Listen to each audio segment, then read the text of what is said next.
네, 여러분 반갑습니다. 범죄심리학 10주차 두 번째 시간입니다. 자, 이번 시간에도 우리 지난 시간에 이어서 정신질환에 대해서 한번 이야기를 해보도록 하겠습니다. 자, 정신질환 세 번째입니다. 해리장애부터 시작을 해보도록 하겠습니다.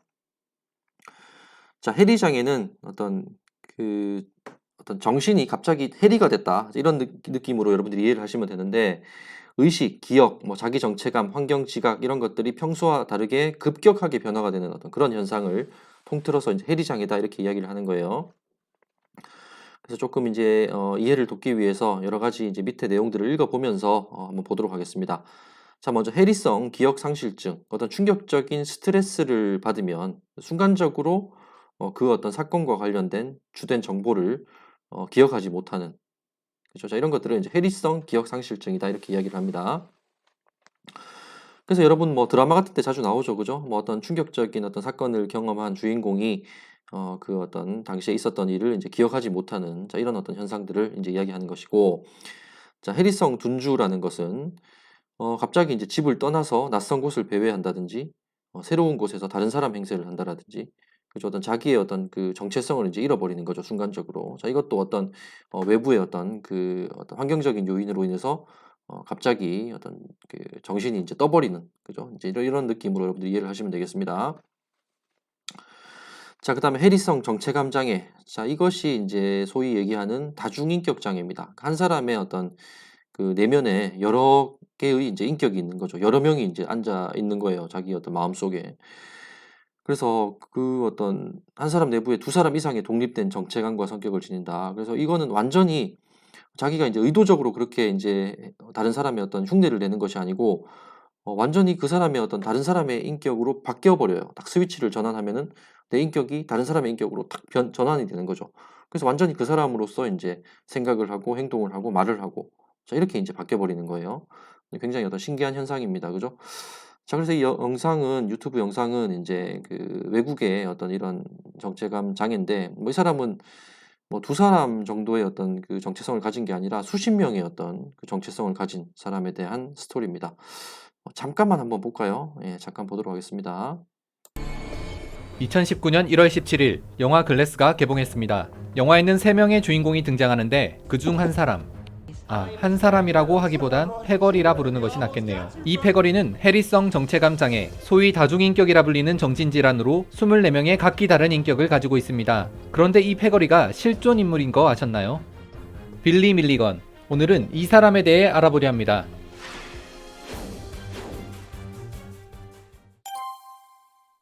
1955년 빌리 밀리건은 미국 오하이오주의 서클빌에서 태어납니다. 일찍이 부모님이 이혼하게 되면서 어머니와 함께 마이애미로 가게 되는데요. 가수로 일하던 어머니는 개그맨 조니 모리슨과 재혼을 합니다. 그런데 1959년 새아버지 조니 모리슨이 스스로 목숨을 끊게 되는데요. 조니 모리슨은 1958년에도 자살 시도를 한 적이 있었습니다. 어릴 적의 충격 때문일까 빌리 밀리건은 5살이 되던 해 최초의 제2인격인 크리스틴이 형성됩니다. 이어 2명의 인격이 더 만들어지는데요. 1964년부터는 양아버지 찰머 밀리건에게 성적 학대를 당하게 되는데, 이때부터 더 많은 인격이 만들어지며 24명의 인격을 가지게 됩니다. 빌리 밀리건은 1975년 강간 및 무장강도를 저지르고 오하이오주의 레바논 교도소에 수감됩니다. 1977년 초에 석방하게 되지만 같은 해 10월 오하이오 주립대학에서 3명의 여대생을 성폭행하는 범죄를 저지르는데, 이후 3차례의 납치, 3차례의 무장강도, 4차례의 강간 사건으로 기소됩니다. 재판이 진행되는 가운데 그의 변호를 위해 심리검사를 받게 되는데요. 처음에는 윌리스 드리스콜 박사에 의해 조현증, 즉 정신분열증을 판정받게 되고, 이후 다시 검사를 받은 뒤 도로시 터널을 통해 해리성 정체감 장애를 판정받습니다. 당시 수사를 진행하던 수사관들과 의사들은 빌리 밀리건이 연기를 한다고 생각했었는데, 인격이 바뀔 때마다 도저히 빌리 밀리건이 가질 수 없는 능력을 가지고 있음을 발견하게 됩니다. 결국 그는 1978년 최초로 다중인격의 이유로 모든 기소 사건에서 무죄를 선고받고, 이후 아테네 주립정신병원에 수용됩니다. 예, 이렇게 24명의 어떤 인격, 다중인격을 가지는 어떤 이런 경우가 있었다라는 것도, 예, 저도 참 보면서도 되게 신기했었는데, 어, 이런 것도 결국에는 어린 시절에 굉장히 어떤 충격적인 스트레스를 이제 유발하는 어떤 그런 경험 때문에 이제 어떤 발생했다, 이렇게 볼 수가 있겠죠, 그죠?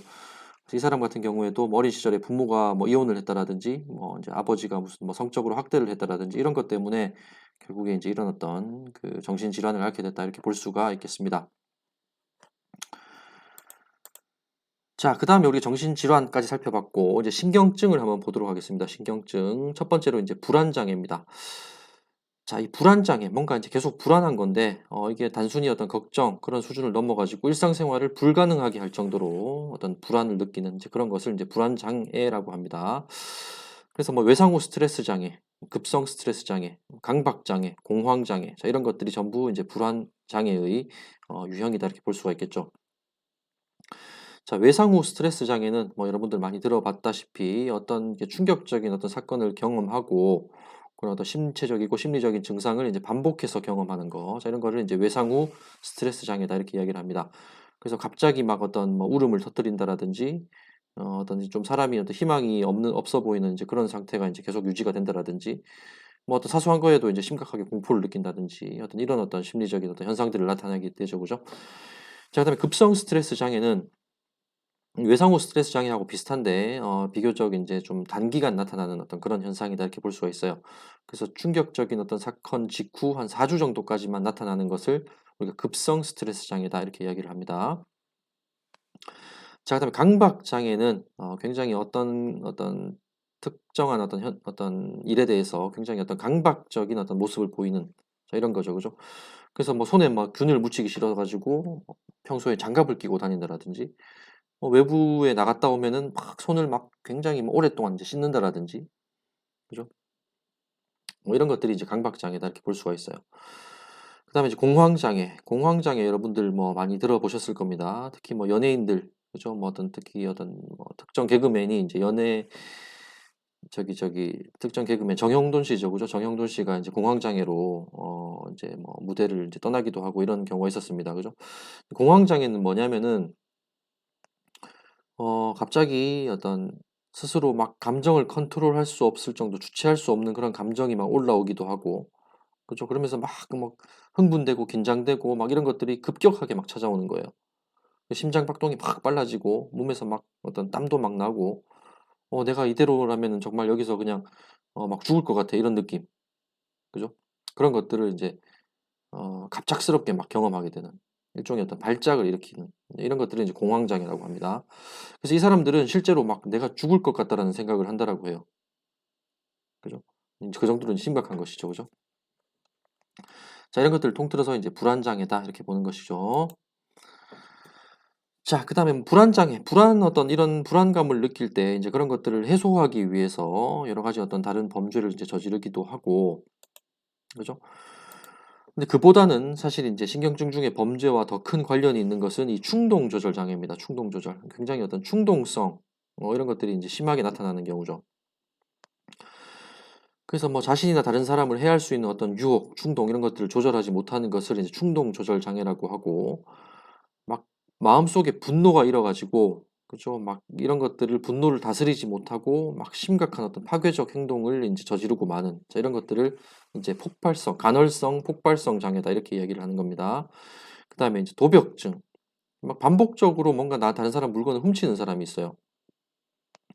이런 어떤 도벽증을 가진 사람은 단순히 그냥 어떤 다른 사람의 재물을 탐내서 절도를 하는 이런 정도가 아니고 그게 재산적 가치가 높든 낮든 이렇게 훔치는 것 자체에서 어떤 어떤 만족감을 느끼는 이제 그런 유형이다 이렇게 볼 수가 있어요. 그래서 병적으로 훔치는 거죠. 그죠? 다른 사람 물건을 훔쳐 가지고 '내가 어떤 재산의 어떤 이득을 봐야 되겠다.' 뭐 이런 생각보다는 어떤 훔치는 행위 자체에서 어떤 스릴을 느끼고 그로 인해서 어떤 자신의 어떤 그 긴장된 상태, 흥분된 상태를 이제 가라앉히고 이렇게 릴렉스 시키는 그죠? 이제 그런 어떤 병적인 증상을 도벽증이다 이렇게 이야기를 하는 겁니다. 방화증도 마찬가지예요. 내가 불을 막 지르고 싶어서 못 견디는 거예요. 그죠? 그래서 갑자기 '불을 질러야 되겠다.'라는 생각이 들면은 막 마음이 불안해지고 진정을 못하는 주체할 수 없는 막 충동이 일어나게 돼요. 불을 저지르지 않으면 안 될 것만 같은. 그래서 불을 저지르면서 마음이 편안해지고 이런 어떤 경험을 이제 반복적으로 하게 됩니다. 이런 것들은 이제 방화증. 그래서 이제 방화범 같은 경우에는 이제 이런 방화증을 가지고 있는 사람들이 많고 이제 상습 방화범, 연쇄 방화범 이런 사람들은 이제 이런 어떤 그 충동 조절 장애, 그죠? 아까 뭐 조울증 이제 사례도 있었지만 조울증, 충동 조절 장애 이런 것들이 사실은 이제 좀 임상적으로 구분하기가 조금 힘들어요. 그래서 어떤 경우는 이제 뭐 조울증으로 판단하기도 하고 어떤 경우는 충동 조절 장애로 이제 판단하기도 하는데 이 방화범 같은 경우에는 이렇게 이제 어떤 불을 저지르고 싶다라는 어떤 충동이 이제 심하게 일어난다라고 합니다. 그다음에 병적 도박증, 자, 이런 것도 마찬가지죠. 도박에 대한 어떤 그 심각한 충동. 그죠? 그래서 뭐 재산상 이익을 내가 도박을 통해서 엄청난 부자가 돼야 되겠다. 뭐 이런 것보다도 뭐 판돈이 크던 작던 도박을 해야만 되는 거예요. 그죠? 그래서 내가 다른 사람의 어떤 돈을 따온다는 어떤 그런 어떤 스릴감 이런 것들을 추구하는 거죠.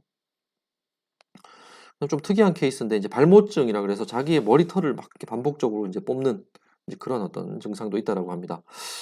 뭐 쉽게 우리가 접할 수 있는 상황은 아닌 것 같아요. 뭐 이런 것도 있다라는 거 정도 아시면 될 것 같고, 그다음에 이제 뭐 휴대폰 중독되는 거 이런 것도 이제 충동 조절 장애랑 관계가 있다라고 하고, 쇼핑 중독, 뭐 섹스 중독, 포르노 중독, 자, 이런 것들도 다 충동을 이제 이기지 못해서 이제 발생하는 충동 조절 장애다 이렇게 이야기를 하는 것이죠.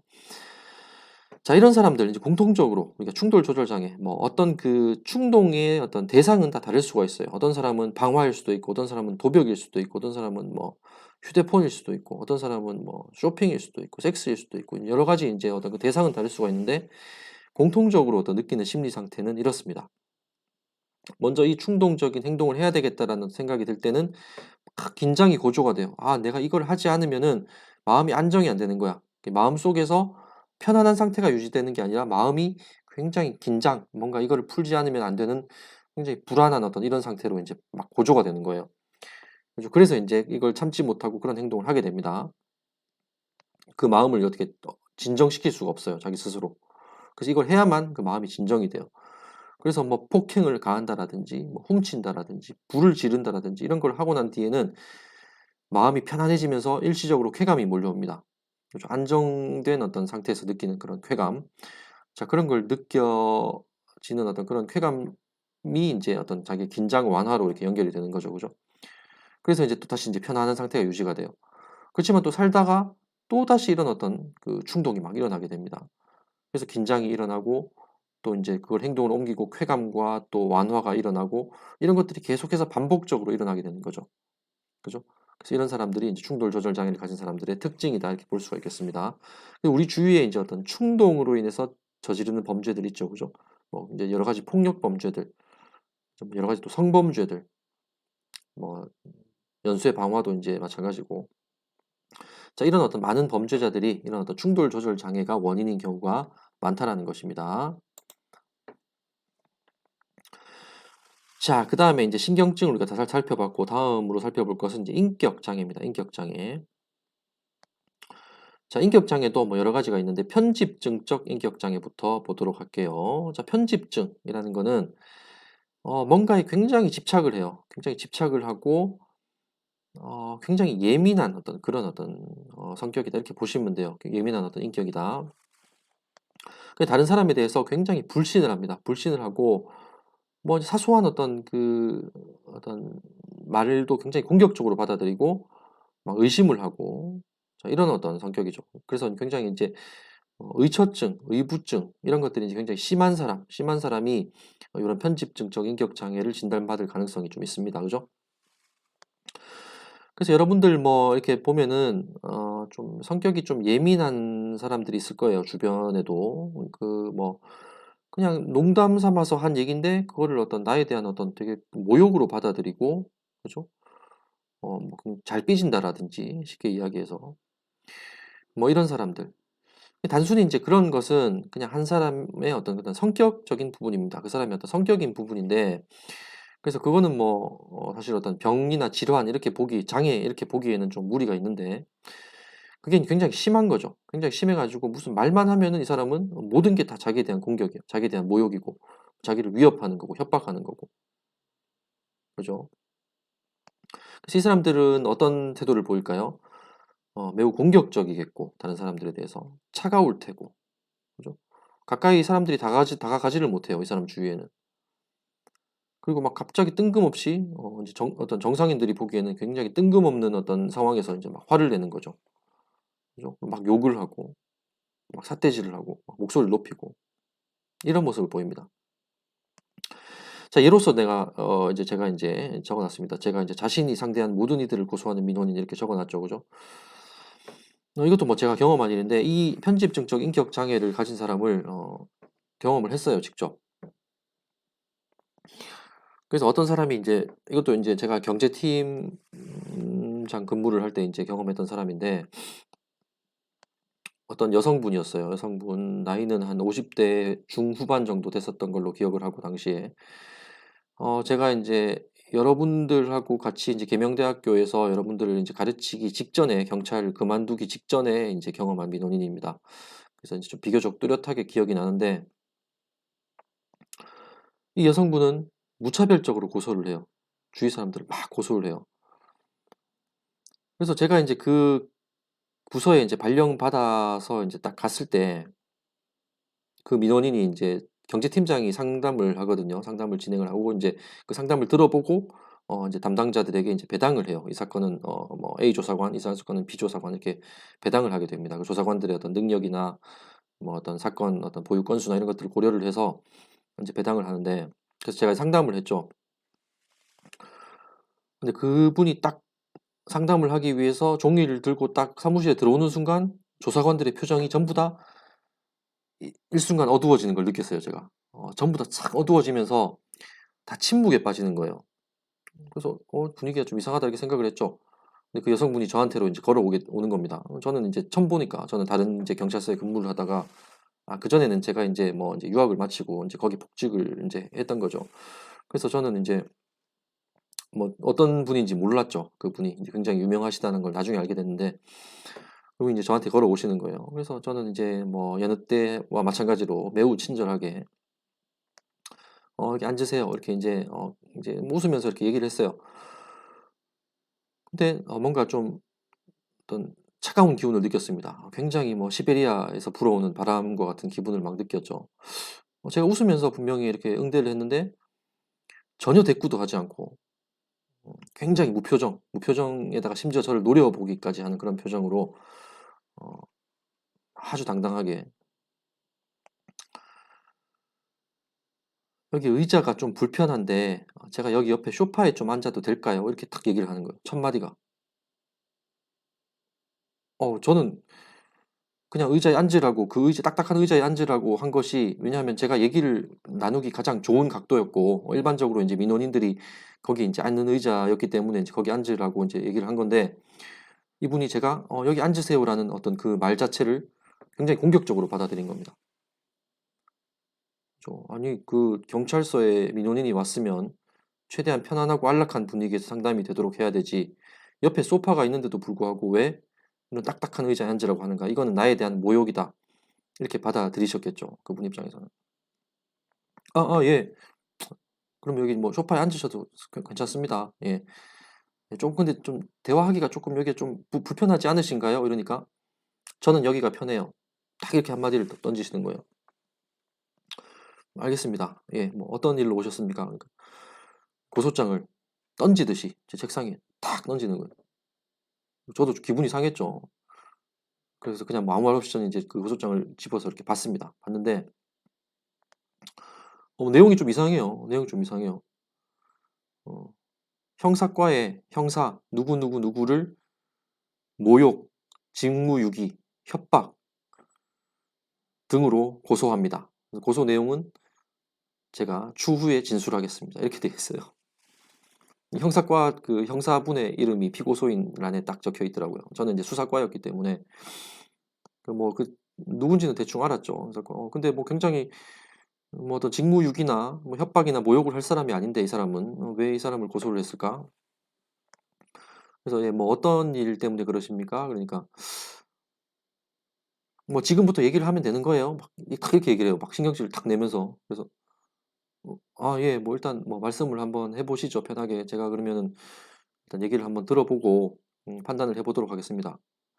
그러니까 또 뭐라고 얘기를 하냐면은 얘기를 들어보고 판단을 하면 안 되지. 내가 고소를 하면 고소를 받아줘야지. 탁 이렇게 얘기를 하는 거예요. 당신이 뭔데? 당신이 판사야? 탁 이렇게 얘기를 하는 거예요. 이 보통 인물이 아니구나. 이렇게 딱 주위를 딱 둘러보니까 그 순간 다른 조사관들이 이렇게 만면에 미소를 띠고 이제 저를 이제 불쌍하다는 눈빛으로 이렇게 쳐다보고 있더라고요. 그래서 예, 알겠습니다. 전 직감했죠. 예사 인물이 아니구나. 얘는 또 함부로 대했다가는 또 제가 퇴근을 못 하겠구나 싶어가지고 굉장히 친절하게 또 얘기를 해줬습니다.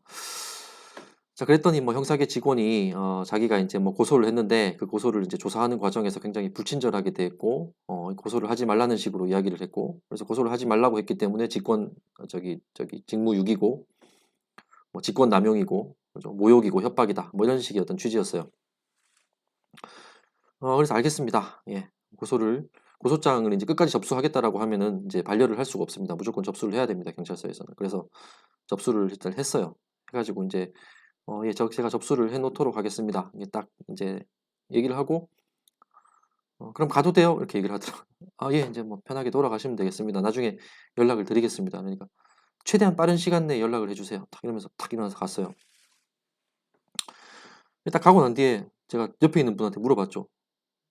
저분 뭐예요? 뭐 이렇게 물어봤어요. 그러니까 팀장님 저한테 주지 마세요. 저 사람 사건 벌써 2건이나 가지고 있습니다. 이렇게 얘기를 하는 거예요. 그래요? 옆에 있는 분한테 딱 얘기를 하는 뭐 저 사람 알아요? 그러니까 저도 3건 가지고 있어요. 저 사람 사건. 그래서 쭉 봤더니 이제 제 주위에 다 팀원들이 전부 다 최소한 1건 이상은 다 가지고 있었던 거예요. 그 사람의 사건을. 그래서 그걸 쭉 모아봤어요. 사건들을 다 모아가지고 제가 보니까 전부 다 그런 식이에요. 내가 무슨 고소를 해서 조사를 받는데 조사관이 불친절했다. 뭐 조사관이 수사를 하지 않으려고 했다. 직무유기. 나를 고소를 취하하라고 설득을 했다. 직권남용. 뭔가 이제 좀 목소리가 높아졌다. 모욕. 뭐 이런 식으로. 그래서 경찰서에 이제 모여있는 사건. 그래서 이제 형사계도 고소를 했는 거예요. 기록을 보니까 형사계 또 한 10건 정도가 고소가 되어 있어요. 거기서 이제 보니까 뭐 이제 형사과장이 자기한테 소리를 질렀다. 형사과장에 대해서 이제 고소를 하고. 수사과장이 뭐 고소를 취하하라고 했다. 고소를.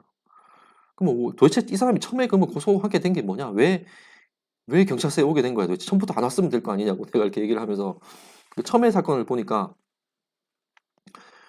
뭐 TV를 이렇게 보통 아파트에 살면은 이제 아파트 관리비가 나오거든요. 여러분 뭐 관리비를 내보셨는지 모르겠어요. 보통 부모님이 다 내시죠, 그죠? 아파트 관리비를 이제 한 달에 뭐 10만 원에서 20만 원 이렇게 내요. 내는데 이제 그 관리비에 보면은 TV 수신료가 있어요. TV 수신료는 이제 전체 어떤 세대에 나온 어떤 TV 수신료 전체를 이제 n분의 1로 나눠가지고 이렇게 보통 하기도 하고, 그죠? 그렇게 하는 데도 있고, 어떤 데는 이제 실제로 이제 TV를 본 어떤 그 양에 따라서 이제 하기도 하고, 뭐 정확히는 잘 모르겠어요. 어쨌든 이제 TV 수신료를 이렇게 이제 저기 납부를 하는데, 이 사람이 이제 관리실에 찾아간 거예요. 그 관리비 고지서를 딱 들고 가가지고. 나는 TV 안 보니까 관리비에서 빼주세요. 딱 이렇게 얘기를 한 거죠. 관리실에서는 황당하지. 관리실에서는 이게 그런 게 아니고 TV를 보지 않더라도 이거는 관리비 TV 보는 여부를 이제 확인을 할 수가 없으니까 관리비에서 이제 일괄적으로 이렇게 n분의 1로 나눠 가지고 이렇게 이제 부과를 하는 거예요. 이렇게 얘기를 했겠죠. 그러니까 말도 안 되는 소리 하지 말라고. 내가 TV를 안 보는데 왜 관리비 내가 이걸 내야 되냐. 그래서 막 이제 거기 싸움이 붙은 거죠. 관리소 직원도 이제 황당한 거예요. 뭐 이런 사람이 다 있냐 이렇게 된 거죠. 그죠?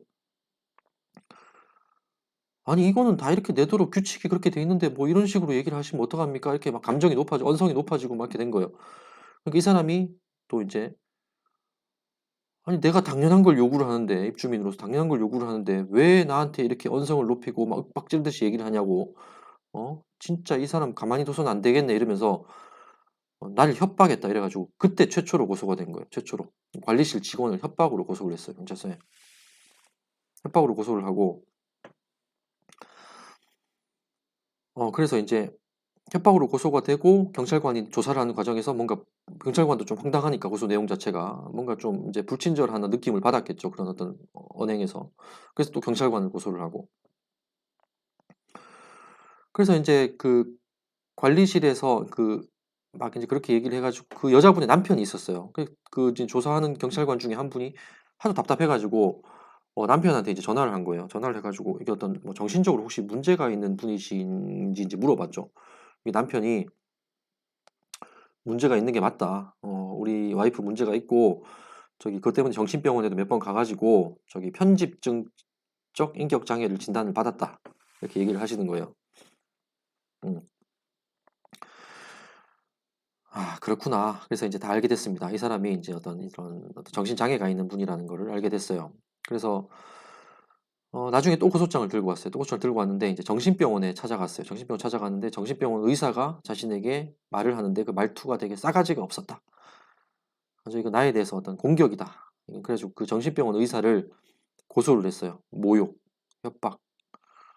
뭐 다 죄가 안 되죠. 그죠? 모욕이라는 것 어떤 구성 요건 자체에 해당이 안 됩니다. 그래서 그 사건 수십 건을 모아가지고 어, 이거 아무도 안 하려고 하니까 아무도 안 하려고 직원들이 아무도 안 하려고 하니까 저는 이제 또 약간 그때는 경찰 할 때는 저는 약간 좀 리더십 이런 게 있었어요. 그래서 뭐 알겠어요. 제가 모아서 할게요. 그래서 다 달라고 사건을 다 모았어. 모으니까 한 10건 정도 되더라고. 수사과 경제팀에 있는 사건이. 그래서 이제 내가 이거를 이 사람을 내가 설득을 해서 한 방에 다 취하를 시키든지 고소 취하를 시키든지 해버려야 되겠다 싶어서 자신만만하게 이제 불렀죠. 오시라고 했죠.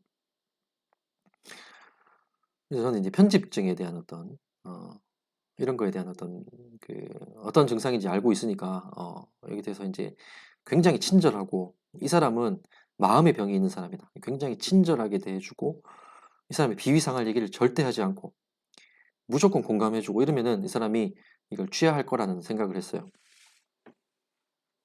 어리석은 생각이었죠, 결과적으로. 그래서 굉장히 친절하게 대해줬습니다. 진짜 말 꼬투리 하나도 안 잡히기 위해서 아유, 오시느라고 얼마나 고생이 많으셨어요. 경찰서까지 이렇게 오시는데 오늘 날씨도 더운데 뭐 좀 땀도 많이 흘리시고 그죠? 자기 시원하게 커피 한 잔 하세요. 커피도 이렇게 해가지고 드리고. 그러니까 피식 웃더라고요. 이렇게 피식. 자기를 한 번도 이렇게 따뜻하게 대해준 사람이 없었거든. 피식 웃어가지고 뭔가 마음이 풀리는구나 이렇게 생각을 했어요. 저도. 근데 피식 웃더니 지금 저하고 장난하시는 거예요? 탁 이러는 거예요. 아니, 장난이 아니고 예, 이렇게 너무 더워가지고 고생하셨을까 봐. 지금 저를 미친년 취급하시는 거잖아요. 탁 이렇게 얘기를 하는 거예요. 아니, 그게 아니고 예, 진짜 저는 진짜 친절하게 대해드리는 거라고. 됐어요. 사건이나 빨리 조사해 주세요. 이러면서 탁 나가버리는 거예요. 탁 나가버려. 그래서 제가 이제 결국엔 제 어떤 작전이 실패를 했죠. 제가 이제 설득을 해서 고소 취하장을 받겠다라는 작전이 실패를 하고 그 사람은 사건을 빨리 처리해 달라고 하고 이제 나가버렸고. 그래서 이제 고소인 조사부터 이제 정상적으로 사건을 할 수밖에 없는 상황이 됐습니다. 그래서 이제 다시 고소인을 불렀습니다. 그래서 고소인을 부르기 전에 제가 이제 직원들한테 얘기했어요. 아니 내가 뭘 잘못했냐고 도대체. 그러니까 직원들이 팀장님 뭐 저희가 뭐 그런 거 다 안 해본 줄 아십니까? 이런 방법 저런 방법 다 써봤는데 안 통해요. 저 사람은 안 통합니다. 안 통하고 그냥 정상적인 절차대로 사건을 처리하는 게 맞다. 사건 다 돌려주십시오. 팀장님 다 처리 뭐 합니다. 그러면서 다 가져갔어요 사건을.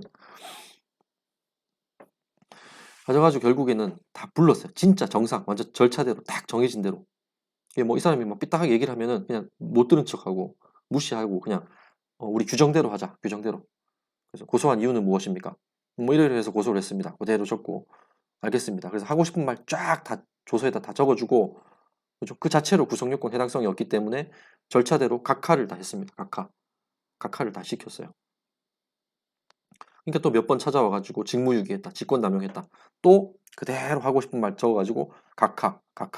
그 수사과에도 다 각하시켜버리고 형사과에서도 다 각하시켜버리고 이러니까 나중에는 해도 소용이 없구나라는 걸 자기도 이제 느꼈는가 봐요. 그래서 이제 어느 정도 시간이 지나니까 더 이상 고소를 하지 않더라고요.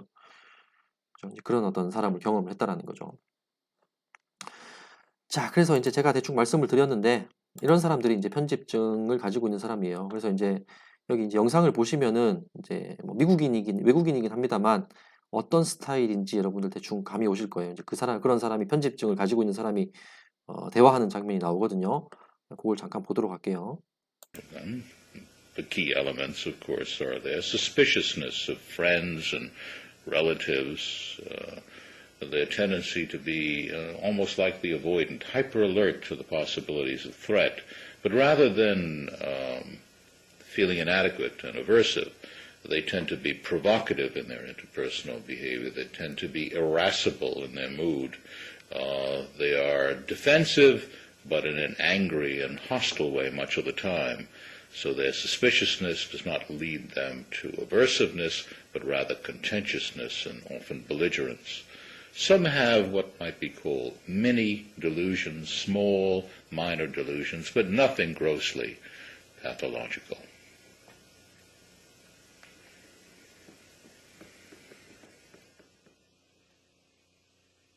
So you said you're from New York, New York.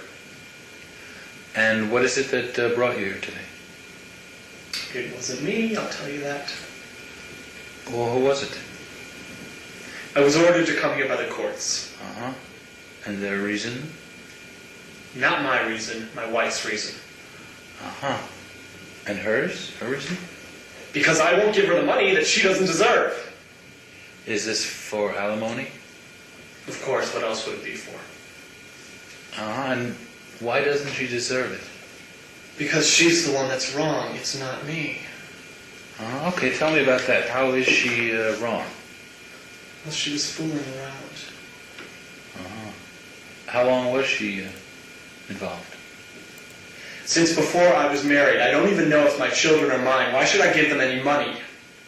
Uh-huh. Okay. When were you first sure of this? I've known for a long time. It's not a question of when. 자, 그래서 뭐 어떤 스타일의 사람인지 충분히 여러분들 이해하셨을 거라고 생각을 합니다. 자, 그 다음에 이제 분열성 인격장애 보겠습니다. 자, 조현병을 우리가 옛날에 정신분열증이라고 얘기를 했기 때문에 헷갈릴 수가 있는데 용어는 비슷하지만 정신분열증, 조현병하고는 완전히 다른 어떤 그런 형태의 장애입니다. 자, 이거는 사람들과의 관계를 좀 두려워하고 멀리하고 좀 혼자 외톨이처럼 지내려고 하고요. 이런 어떤 특성을 보이는 거예요. 다른 사람으로부터 냉대나 무관심 받을 것을 걱정해서 다른 사람들을 미리 멀리하는 겁니다. 자기가 상처받기 싫어서. 그죠?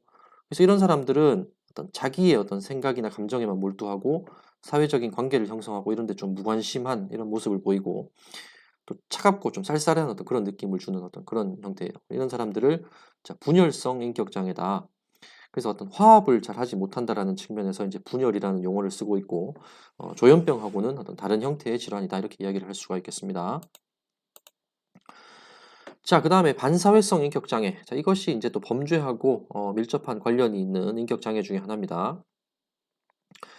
자, 이거는 이제 다른 사람의 감정이나 법을 무시하고 다른 사람에 대한 행동에 후회하지 않고 그러한 행동이 가져오는 결과에 대해서도 생각하지 않는다. 다른 사람을 쉽게 얘기해서 다른 사람을 고려하지 않고 이런저런 여러 가지 반사회적 행위들, 어떤 범죄를 포함해서 비행을 포함해서 이런 것들을 막 저지르는 어떤 이런 장애를 가진 사람이에요. 가장 범죄와 이제 관련성이 높은 인격 장애다라고 볼 수가 있겠죠. 그죠? 그래서 이런 어떤 반사회성 인격 장애를 이제 진단을 하기 위해서는 여러 가지 요소들을 보는데 어떤 걸 보냐? 자, 15세 이전에 불법적 행동을 한 적이 있냐? 그러니까 어릴 때부터 이런 것들이 좀 있었는가가 중요한 평가 요소라는 거죠. 그죠? 어릴 때부터 좀 나쁜 짓을 많이 하고 이런 어떤 적이 있었는지 이런 것들도 보고 또 싸우고 뭐 돈을 갚지 않고 뭐 충동적이고 죄책감이 결여가 되어 있고 자, 이런 어떤 여러 가지 어떤 그 반사회적 행동들이 이제 복합적으로 나타나는지 여부를 확인을 해서 이제 진단을 합니다. 그죠? 그래서 이런 것들이 한 성인기까지 지속되는 경우, 장기간 지속되는 경우에 우리 이 사람은 반사회성 인격 장애가 있다 이렇게 이제 진단을 하게 돼요. 뭐 여러 가지 원인이 있지만 뭐 명확하게 이제 뭐 어떤 하나의 특정된 원인이 있다라고 보기는 힘들고 유전적이거나 생물학적 원인, 그죠? 자, 이런 것들도 있고 또 사회적인 원인도 있고 여러 가지 원인들이 이제 복합적으로 작용한다 이렇게 볼 수가 있어요. 그리고 정신분석학, 그 프로이드의 정신분석학에서는 어떤 성장기에 슈퍼에고를 적절하게 형성을 하지 못했다. 그러니까 도덕적인 초자를 적정하게 어떤 그 형성을 하지 못한 사람들이 이런 반사회성 인격장애의 모습을 보인다라고 이야기를 합니다.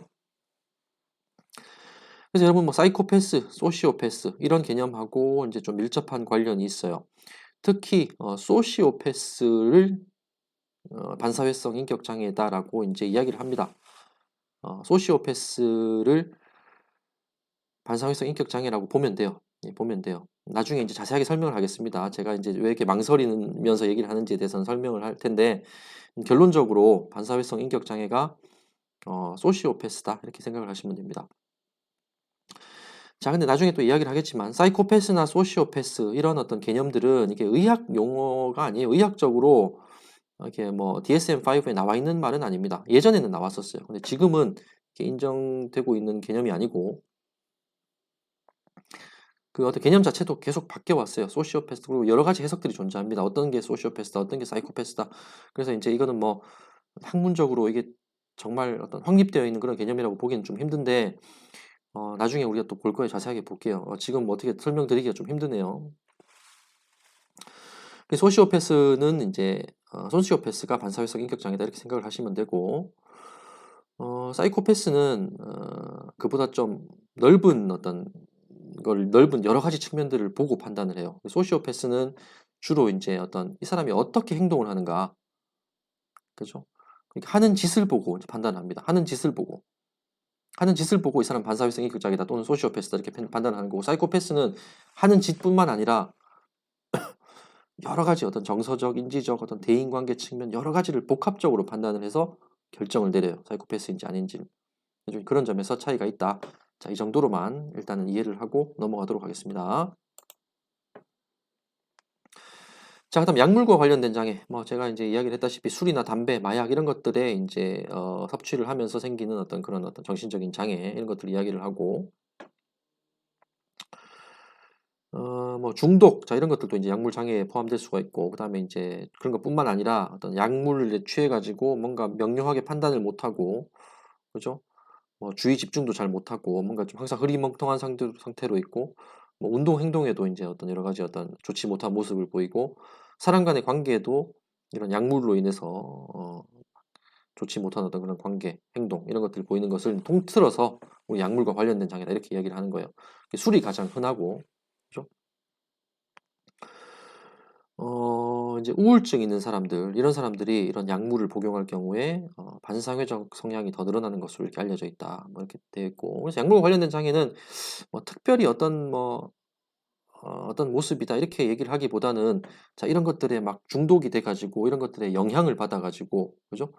뭐 어떤 중추신경계까지 이제 영향을 받을 정도로 굉장히 심각하게 영향을 받아가지고 뭐 행동적인 심리적인 어떤 이상한 모습을 보이는, 자 이런 것들을 통틀어서 우리가 약물과 관련된 장애다. 자 이렇게 여러분들이 이해를 하시면 되겠습니다.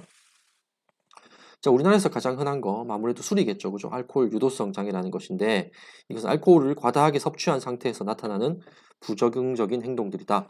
그래서 뭐 주취자들, 그죠? 주취자들이 막 상습적으로 술 먹고 행패를 부리고 이런 것들이 다 이제 약물과 관련된 장애다. 이렇게 보시면 되겠어요. 자, 그다음에 성과 관련된 장애. 성과 관련된 장애는 성과 관련된 이상 행동이다. 대부분이 이제 성도착증과 관련이 있다라는 거죠. 성도착증과 관련이 있다. 이제 뭐 변태 성욕증 이렇게 이야기를 하기도 합니다.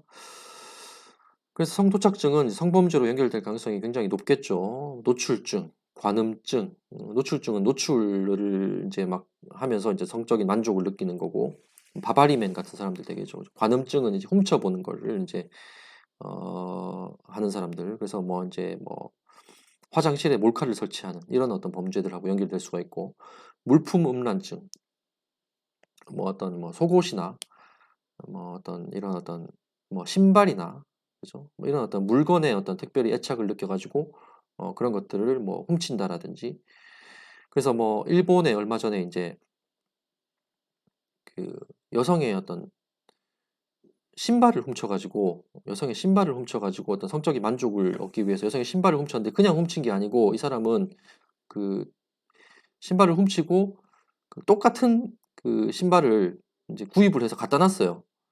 그러니까 자기 훔쳐야 될 신발을 딱 이제 지목을 해놓고 지정을 해놓고 언젠간 훔쳐야 되겠다 이제 마음을 먹은 상태로 있다가 그 신발 똑같은 신발을 구입을 한 거예요. 새 신발을. 그래서 그거를 이제 갖다 놓고 그 신던 신발을 훔쳐간 거예요. 그러면서 자신의 어떤 성적인 어떤 만족을 위해서.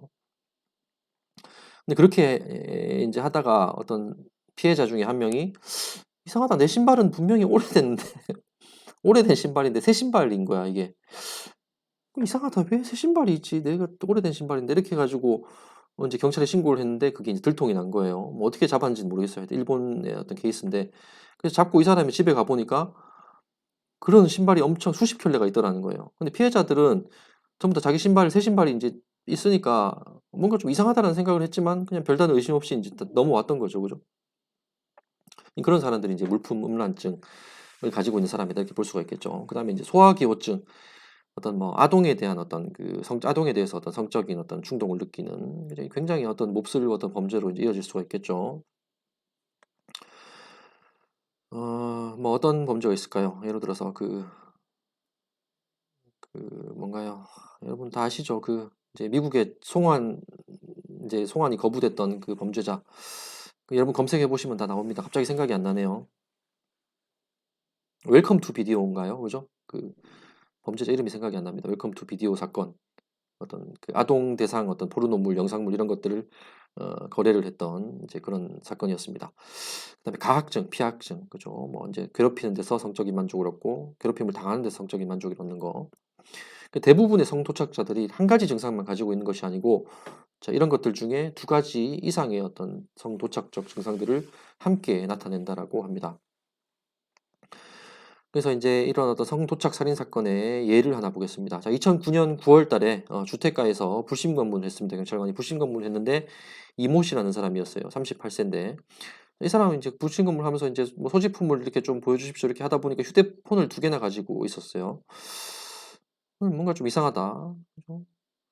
근데 뭐 물론 2개 가지고 있을 수도 있어요. 뭐 비즈니스 하는 사람들은 업무 폰이 있고 또 사생활에 쓰는 어떤 그런 폰이 있고 그럴 수도 있는데, 이 사람의 어떤 행색이나 말하는 거나 이런 걸로 봤을 때 휴대폰을 2개나 가지고 있을 이유가 잘 없어 보였습니다. 경찰관이. 자, 그래서 여기서 몇 가지 좀 질문을 해야 될 것 같은데, 여기서 질문하는 게 좀 적절하지 않으니까 우리 저기 파출소에 가서 좀 얘기를 좀 나누실까요? 근데 이 사람이 따라왔어요, 순순히. 따라와 가지고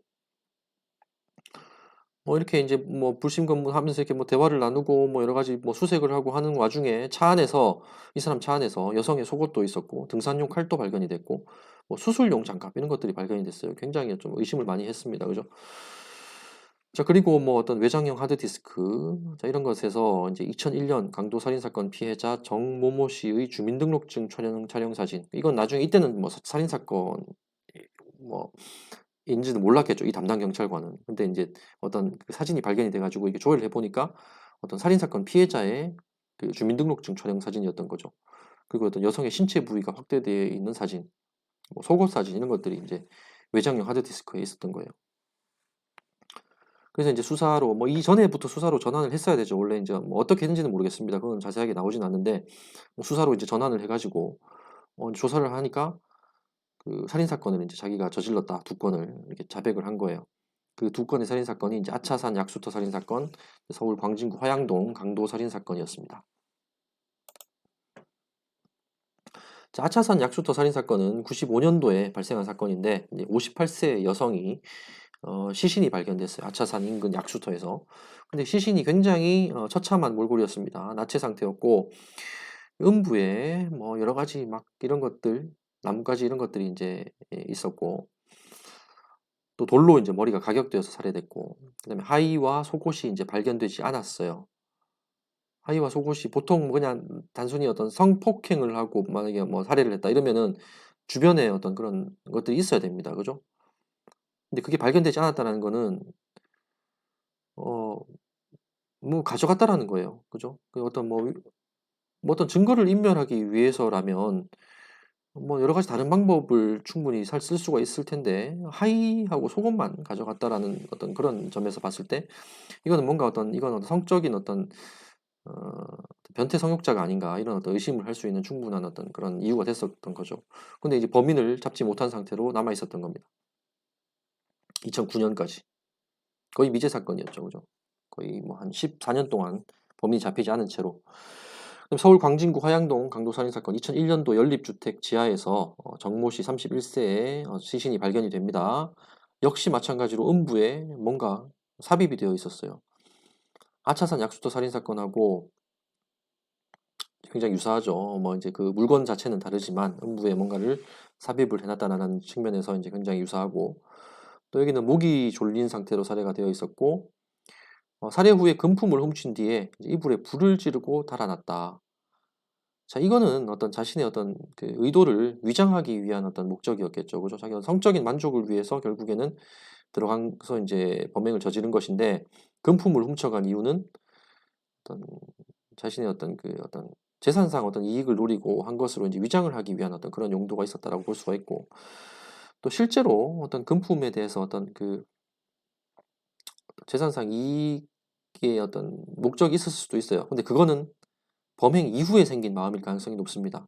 처음부터 이런 어떤 돈을 훔쳐야 되겠다라는 의도로 들어갔다라기보다는 성적인 만족을 위해서 범행을 저지르고 살해를 하고 주변에 둘러보니까 돈이 있어서 뭐 그냥 쓰려고 가져갔다라든지 뭐 이런 어떤 의도는 정도는 있었겠죠. 그죠? 그리고 이불에 이제 불을 지르고 뭐 달아났고 이런 것들은 뭐 시신을 훼손하기 위한 것일 수도 있고 자신의 증거를 뭐 인멸하기 위한 것일 수도 있고 정확한 어떤 정황은 드러나지 않습니다. 그리고 중요한 것은 피해자 속옷이 사라졌다라는 거. 아차산 약수도 살인 사건하고 두 가지 면에서 일치를 해요. 음부에 뭔가를 삽입을 해놨다라는 거, 그다음에 속옷을 하의 속옷을 가져갔다라는 거, 그죠? 그래서 이제 동일 범위일 어떤 가능성이 높았는데 아니나 다를까 이 두 건을 자기가 저질렀다라고 자백을 한 겁니다. 그래서 이 사람 범죄자를 분석을 해보니까 공연음란 전과가 있었어요. 그죠? 그래서 이제 한 가지 어떤 그 성적 도착증만 있는 것이 아니라는 것이 이제 확인이 되죠. 그죠? 노출증이 있었다라는 거예요. 또 관음증도 있었어요. 여자 혼자 살고 있는 집을 어, 엿보다가 뭐 침입을 하고, 그죠? 침입을 하고 이제 여자가 이제 막 소리를 지르고 이러니까 살해를 했던 이제 그런 어떤 케이스였습니다. 2번 사건이었죠. 2번 사건, 화양동 사건. 그 다음에 이제 뭐 여성의 속옷을 훔쳐갔다라는 측면에서 물품 음란 증세가 있었고, 그리고 이 사람 집에서 발견된 사진 중에 막 자기가 그 여성의 속옷을 착용을 하고 사진을 찍고 막 이런 어떤 것들도 발견됐어요. 이거를 이제 좀 뭐 이쪽으로 연구하시는 분들은 복장 도착적 물품 음란이다 이렇게 이야기를 하는데, 이것도 결국 이제 물품 음란의 하나겠죠, 그죠? 이런 증상도 있었고, 또 피해자의 음부를 훼손했다는 측면에서 이제 가학적인 측면, 세디즘 이런 것들이 좀 있었다는 것이죠, 그죠? 그래서 이런 성과 관련된 어떤 장애는 한 가지만 있는 것이 아니고 여러 가지 어떤 이런 어떤 도착 증상들이 여러 가지가 발견이 된다는 거예요. 자, 이런 어떤 거는 사실은 이제 어떤 자신의 어떤 성적 만족을 충족을 시키는 과정에서 이걸 점점점 발전시키는 경우가 많습니다. 그래서 예로 들어서 뭐 처음에는 이제 관음증 정도로 이제 시작을 했다가 그게 이제 계속 관음증을 이제 충족을 시키고 범행을 저지르고 이렇게 하다 보니까 좀 더 자극적인 것을 추구를 하게 되는 거예요. 그래서 관음증에서 이제 다른 걸로 발전을 하게 됩니다. 물품 음란 이런 걸로 이제 발전을 하게 돼서 내가 엿보는 것에서는 더 이상 성적인 만족을 못 느끼니까 뭔가 물건을 훔쳐가지고 거기서 이제 성적을 만족을 느끼는 좀 더 이제 자극적인 걸로 발전을 하게 되고, 그죠? 이제 또 이런 것들을 하다 보니까 이런 것들은 내가 더 이상 성적인 만족을 못 느껴. 내가 한번 입어보자. 막 이런 생각도 하게 되고. 근데 보는 것 말고 이렇게 노출하면서 이런 것들도 과연 재밌을까? 막 이렇게 호기심으로 또 접근을 하다가 노출증도 또 이게 어떤 성적인 만족을 느끼는 어떤 대상이 되고. 이렇게 이제 계속해서 이제 발전을 하다 보니까 여러 가지 어떤 이런 특성들을 이제 가지게 된다. 이런 어떤 이야기들을 합니다. 학자들이. 자, 수업 정리하겠습니다. 우리 이번 시간에는 여러 가지 어떤 그 정신 장애와 범죄와의 관계를 살펴봤어요. 그래서 DSM-5상 정신장애 중 범죄와 관련된 정신장애, 정신질환, 뭐 신경증, 인격장애, 약물장애, 뭐 성과 관련된 장애, 자, 이런 것들이 있을 수 있고, 이 중에 정신질환은 현실 감각의 상실을 특징으로 하고, 조현병, 정동장애, 해리장애 이런 것들이 있다. 그리고 신경증은 지나친 걱정, 통제 불능의 감정 등을 특징으로 하고, 불안장애, 충동조절 이런 것들이 있고, 인격장애는 사람이나 환경에 대해서 장기간 적응하지 못한 상태의 반응을 뜻하며 편집증적 인격장애, 정신분열성 인격장애, 반사회성 인격장애 이런 것들이 있다. 그죠? 그다음에 이제 기타 약물 관련 장애, 성 관련 장애 등도 범죄와 관련이 있다. 자, 여기까지 우리가 살펴봤습니다. 자, 우리 다음 시간에는 여러분들이 흥미를 가질 만한 주제인 사이코패스에 대해서 한번 이야기를 해보도록 하겠습니다. 자, 수고하셨습니다.